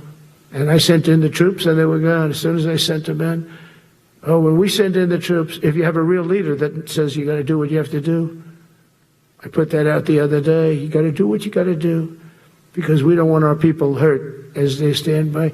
I was watching during Biden, there were troops standing up like this, brave, standing up at attention, the way I should stand all the time. And I'm like this, and people are standing, and their mouth is this far away from their mouth, and they're spitting at them, and they're screaming at them. And that soldier standing there, he wants to knock the hell out of the person, but he's not allowed to do anything. So they just stand there and they get abused. And a woman was this far away from his face, and she starts spitting in his face, and he's not allowed to do anything. If it's okay with you, generals and admirals, I've taken that off. I say, they spit, we hit. Is that okay? I think so. They spit. It's a new thing. They spit. We had. How about the cars where the cars are coming out? They get brand new cars, Border Patrol, ICE, beautiful, nice new cars. And they're driving along and they have to go through a gauntlet of rocks being thrown at the car. So here's this beautiful brand new car. By the time it goes 100 yards, it's destroyed. These guys have pretty good arms, some of them. And they're throwing bricks at full force into the window and into the car. It looks like it's a war zone. And I said, never let that happen again. From now on, if that ever happens, and I say it here, you get out of that car and you can do whatever the hell you want to do. Because those people are, you can die from that. Those bricks go through the windows. You can die. They'd like it to. They'd like it to go through the window. But this was a couple of months ago. They just kept driving and bricks are hitting the car. And I said, why aren't they stopping? Because they were under orders from the past administration, never stop. But that's different with us. We stop. And since I gave that order, we haven't had that problem. It's very interesting. It's amazing. It's just like in Venezuela. You've seen the boats going. We can't find any more boats. They're carrying drugs, massive. Every boat kills about 25,000 people. That's what they have. They had fentanyl mostly and a lot of other drugs. And we take them out, and we've taken out 4. So, and it's on air. Everybody gets to see it. Not that we like to do that, but every boat kills 25,000 on average, 20. Some people say more. You see these boats, they're stacked up with bags of white powder. It's mostly fentanyl and other drugs too. And now we have a problem. General Kane says, sir, there are no boats out there. Not even fishing boats. They don't want to go fishing. I don't blame them.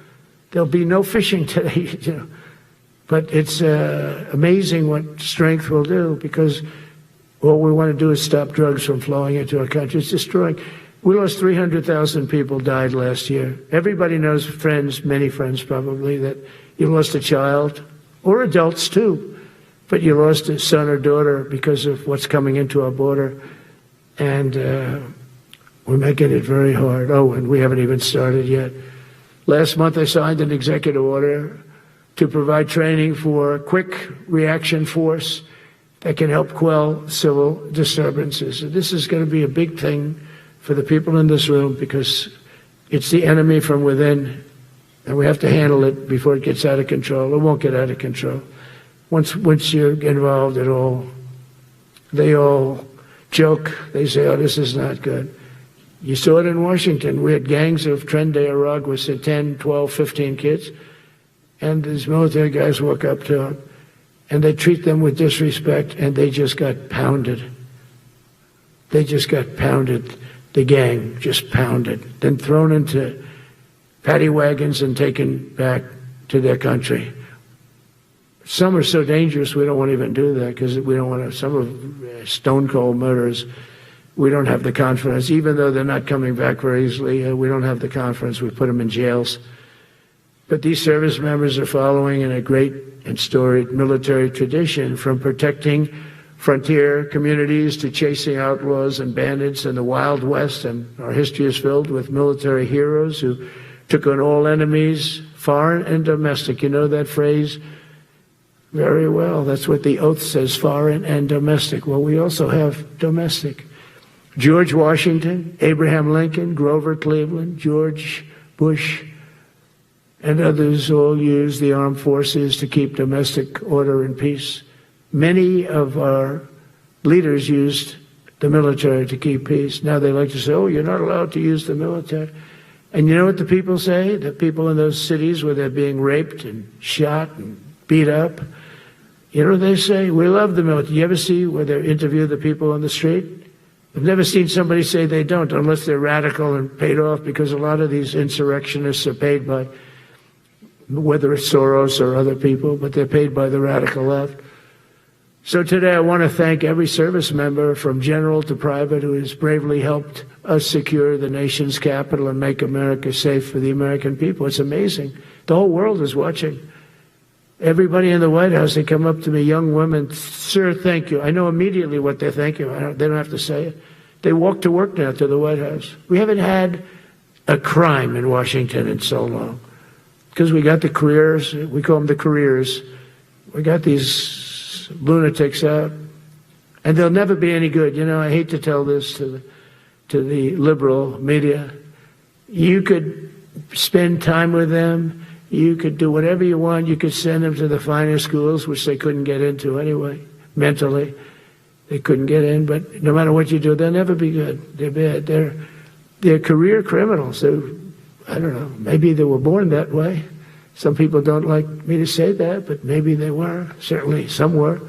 Together with the leaders here today, we're also restoring a needed focus on defeating threats in the Western Hemisphere. Throughout this region, cartel terrorists have been allowed to wage a relentless campaign of death and destruction on our country, all because we had weak leadership on top.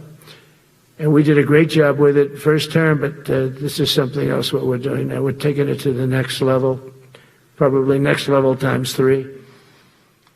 But we had COVID come up, and we had to take care of that. We did a great job with COVID.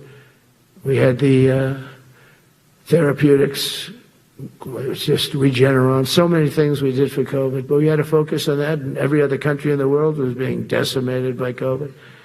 So we had to change gear a little bit to take care of that. But under our leadership, the military is now the knife's edge in combating this sinister enemy. We have to put the traffickers and cartels on notice, and we've done that. And we put them, a lot of them, we've called them a terrorist organization, which is actually a big thing to do. Nobody's done it, but I've done it with a lot of them. It gives you a tremendous advantage.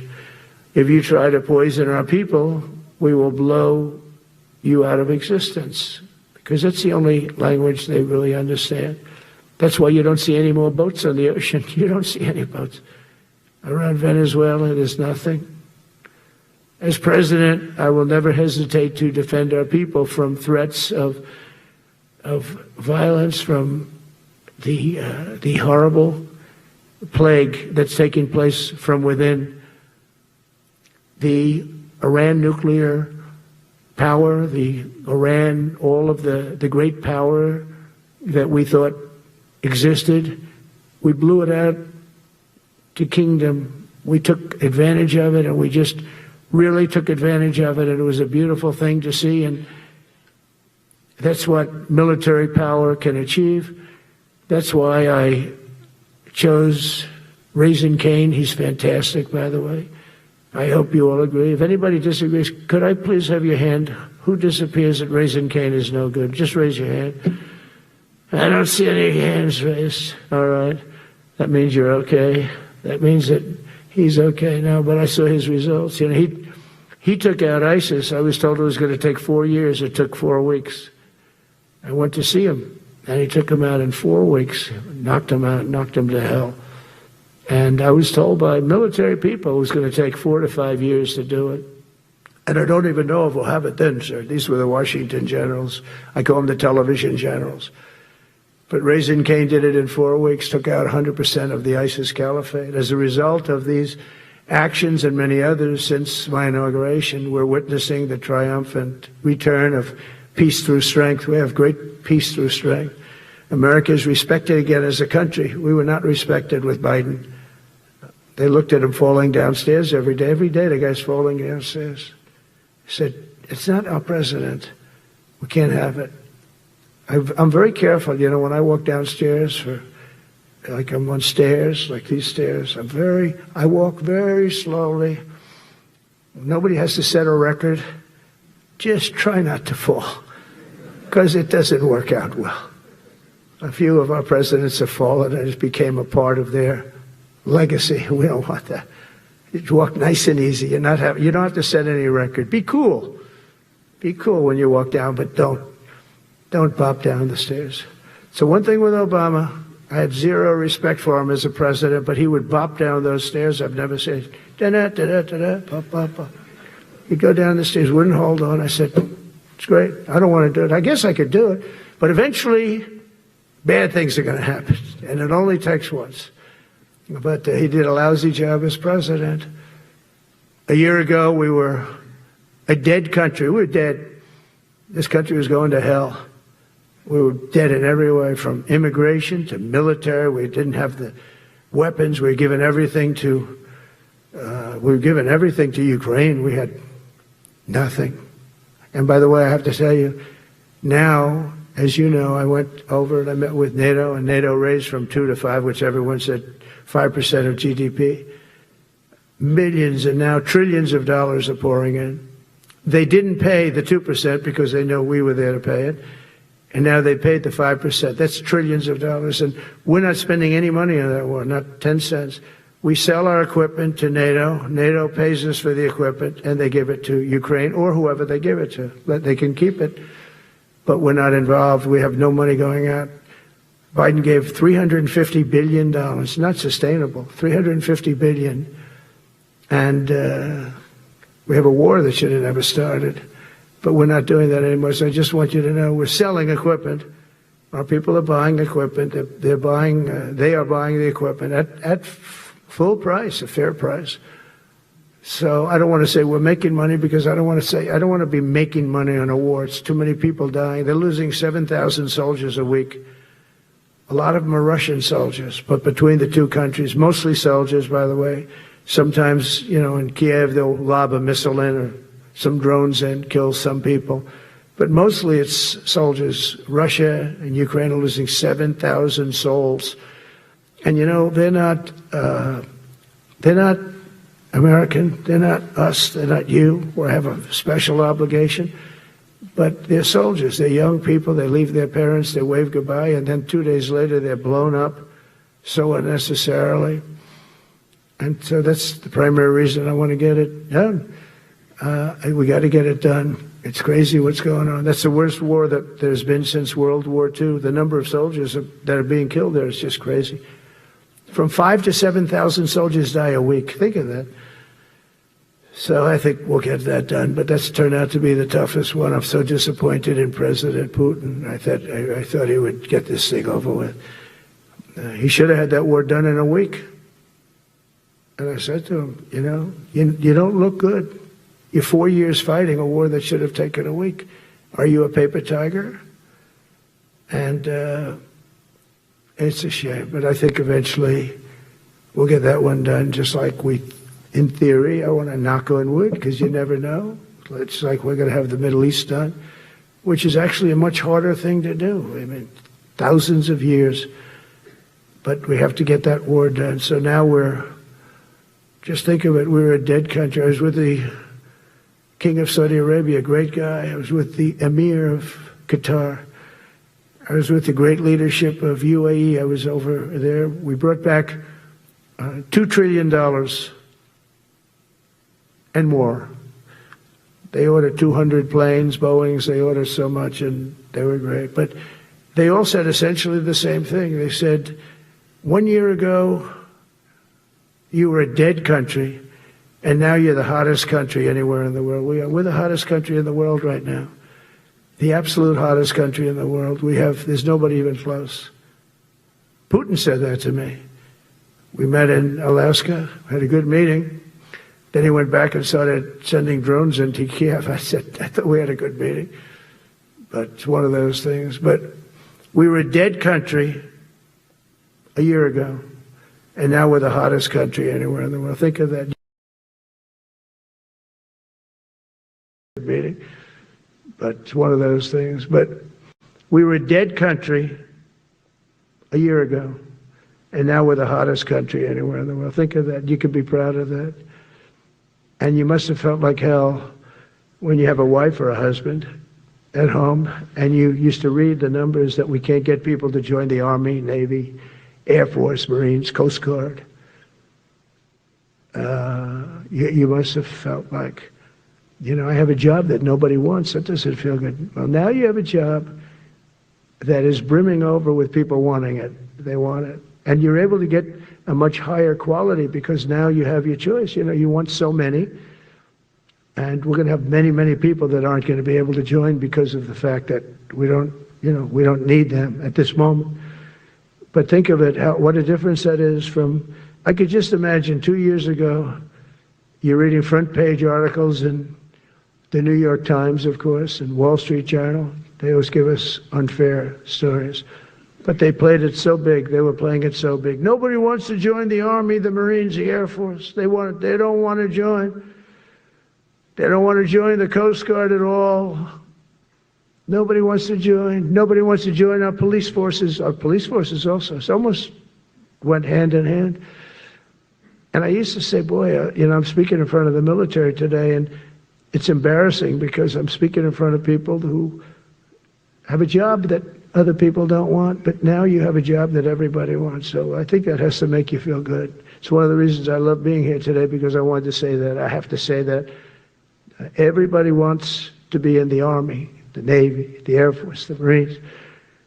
If you think the Coast Guard and Space Force, our beautiful Space Force, it's a whole different world. And now they're signing up, by the way, seriously big numbers for the police. Dangerous job, isn't it? Huh? Fire department.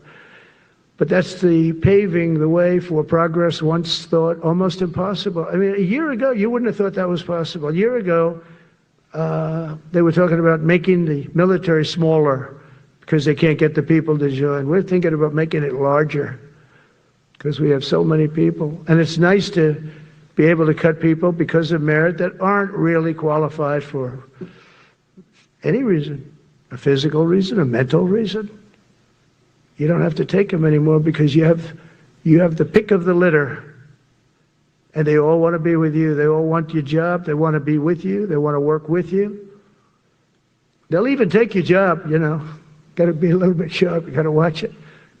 But everybody wants to be doing what you're doing now. What a difference when I speak to you, and I can say that as opposed to a couple of years ago when I was talking to rooms where they were desperate to get people and they couldn't get them. What a difference a presidential election can make. That's all it is. It's just a presidential election. Yesterday at the White House, we put forward a plan for peace in Gaza. We announced it, and we're going to create something that was my idea, but unfortunately I got drafted. It's going to be called the Board of Peace, and it's going to reign over that territory, and we're going to get that done. And they asked if I'd be the chairman of the Board of Peace. I wasn't counting on that. I had the idea for the Board of Peace, but I said yes. And I guess because of that, every leader, everybody wants to be on the Board of Peace. And we're going to watch over that very volatile part of the world and keep it non-volatile so you don't have to get involved. We want to save you for other things or save you for nothing from that standpoint. We don't want you fighting wars, but if you have to, you're the most lethal fighting force in the world. And I would say that even 2-3 years ago, but now I say it with great enthusiasm. It's so true. And we're striving tirelessly to end the terrible war in Ukraine. And as you know, we're also working hard to get the allies to share more of the burden of our defense. Much of that has really already taken place. But all NATO members have committed to the increase that I talked about. Think of that. That was unthinkable. It used to be 1%, then we got it up to 2% in my last term. And they did not like it. And now I got it to 5%, and I get along great with all of them. In fact, they call me the president of NATO. I said, I don't think so. But they're great. They're great people, and they're spending a lot of money. And a lot of money that they should have been spending in the past. But I think Putin was a wake-up call for them, really. We're now selling large quantities of American-made weapons to NATO, and we're getting really fair pricing. We're making a lot of money. It's my hope that from Europe to Asia to the Middle East, our allies will make similar commitments to increase their military capabilities. And this will greatly strengthen our alliances, and also it will make war far less likely. If you're a strong presence like we are such a strong presence now. And I go around bragging about that. I said, we have the strongest military anywhere in the world. I say it. You never heard Biden say that. You never heard him say anything. But you never heard him say, did you ever hear him say, we have the strongest military? He doesn't say that. I say it. We have the strongest military anywhere in the world. We have great leadership. And I'll tell you, Pete and General Kane, and all of the people that I've met that have been lifted up in rank. And we got many of them out of here, too. I'll be honest with you. Didn't like doing it, but we got many of you out of here because we weren't satisfied. We know everything about everybody. It'll also help the United States rapidly rebuild our defense industrial base. Each of you can play an important part in getting allies to do their part. So to that end, Secretary Hegseth will soon be announcing major reforms to streamline military acquisitions and expedite foreign military sales. We have tremendous numbers of countries that want to buy our equipment, and in many cases it takes too long. They have backlogged. We're backlogged on all the equipment, which is something that's new to us a little bit. And I told those companies, you better get your ass going, because we're selling you a lot of equipment. We're getting countries to buy your equipment. You got to produce the equipment. Some of the countries, I'm not going to mention, but some of the countries are buying a lot, and that's a good thing. They're on our side. 95%. I'll never say 100% because it can always turn, right? You know about that. But they're on our side. The problem is we have to get the companies that make this equipment, and we make the best equipment in the world, but they got to make it faster. We have orders for the F-35. We have orders for everything. The new F-47. We have orders for everything. They got to make it faster, a lot faster. Ammunition they have to make faster. In the coming months, we'll be making even more historic announcements to fully embrace the identity of the Department of War. I love the name. I think it's so great. I think it stops wars. The Department of War is going to stop wars. If we are as ruthless and relentless as our enemies, the United States Armed Forces will be totally unmatched in the future. We have a group of enemies that are very ruthless and very smart, but they can't match us. They can't match us. They don't even come close to matching us. Again, it's very important for me to say we are the greatest military in the world, but we make the best equipment in the world. I watched our anti-missile missiles. I watched our Patriots just knock things out like a needle, hitting another needle on the stage. There's a needle up there, and you send another needle up, and it hits it every time. During the war, we went 14 for 14. We had 14, this is with Iran, we had 14 missiles coming at us. All 14 were knocked out of the sky, every one of them. We make the best equipment. From Sparta to Rome, to the British Empire, to the United States of America, history has shown that military supremacy has never been simply a matter of money or manpower. At the end of the day, it is the culture, spirit of our military that truly sets us apart from any other nation. Our ultimate strength will always come from the fierce people, and those brilliant people with such pride, and the unbending will and the traditions of excellence that have made us the most unstoppable force ever to walk the face of the earth. And that's what we are. Remember, we never want to use it, but we have the most powerful nuclear capability, and I call it nuclear deterrent of any other country. Nobody close. The men and women in this room inherit the legacy built and won by Washington and Jackson, Grant and Pershing, Eisenhower and Patton, Nimitz and LeMay. We carry forward the majestic military heritage passed down from father to son, soldier to soldier, and one generation of warriors to the next. You are warriors, you know that, right? You're great warriors, or you wouldn't be in this room. You're the best of the best. From Concord Bridge to Fort McHenry, from Gettysburg to Manila Bay, from Normandy to Sicily, and from the jungles of Vietnam to the dusty streets of Baghdad, America's military has charged into hellfire, climbed up jagged mountains, crossed roaring oceans, and thundered across open deserts to defend our flag, our freedom, and our homeland. Nobody does it like you. Now we are discovering American muscle, reasserting American might, and beginning the next story chapter in American military legends and lore. That's L-O-R-E. It is lore. When it comes to defending our way of life, nothing will slow us. No enemy will stop us. They cannot stop us. And no adversary will stand in our way. They won't stand in our way. We don't want them to stand in our way. We don't want to even put them in that position, but they're not going to stand in our way ever again. You'll never see 4 years like we had with Biden and that group of incompetent people that ran this country that should have never been there. Because we had the United States military, the best, the boldest, the bravest that the world has ever seen, that the world has ever known.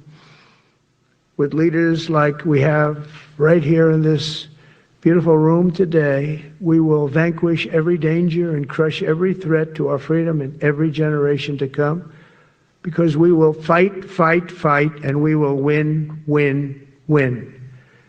I want to just thank you once again, and God bless the United States military, and God bless America. God bless you all. Thank you very much. Thank you.